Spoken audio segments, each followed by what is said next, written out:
Peoples party chairman Bilawal Bhutto सरदारी चयो आहे त जेकॾहिं चाहियो था त कश्मीर में कश्मीरी अवाम जो फ़ैसिलो हुजे त तीर जे निशान ते ठपो हणो। पंहिंजे जारी कयल वीडियो पैगाम में बिलावल भुट्टो ज़रदारी चयो त तीर जे निशान ते ठपो हणी पीपल्स पार्टी जे उम्मीदवार खे कामयाब बणायो। हिन अहम ख़बर बाबति तव्हांखे आगाह कयूं पिया। People's party chairman Bilawal Bhutto Zardari चयो आहे त जेकॾहिं चाहियो था त कश्मीर में कश्मीरी अवाम जो फ़ैसिलो हुजे त तीर जे निशान ते ठपो हणो।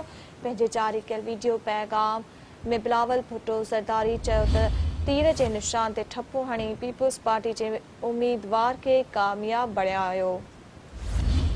ब्रेकिंग न्यूज़ आहे अवां ताईं पहुचायूं पिया। People's party chairman Bilawal Bhutto Zardari चयो आहे त जेकॾहिं चाहियो था त कश्मीर में कश्मीरी अवाम जो फ़ैसिलो हुजे त तीर जे निशान ते ठपो हणो।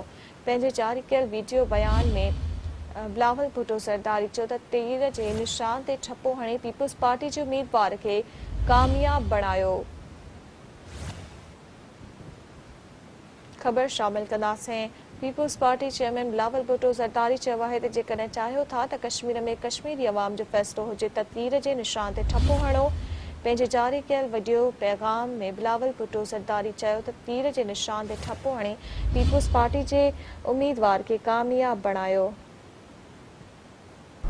अस्सलाम वालेकुम। आज मीरपुर में इलेक्शंस होने जा रहे हैं। पाकिस्तान पीपल्स पार्टी का एक्सपीरियंस ये है कि कभी किसी इलेक्शन को बॉयकॉट करना कामयाब नहीं रहा है। अगर आपको अपना हकूक़ चाहिए, अगर आपको हक़ हकमियत, हक़ मलकियत, हक़ रोज़गार चाहिए, अगर आप एक सच और मुफाहमत कमीशन चाहते हो तो आए, बाहर निकलें, तीर पर मोड़ लगाएं, पाकिस्तान पीपल्स पार्टी को कामयाब करें ताकि कश्मीर का फैसला हमेशा कश्मीर ही करे।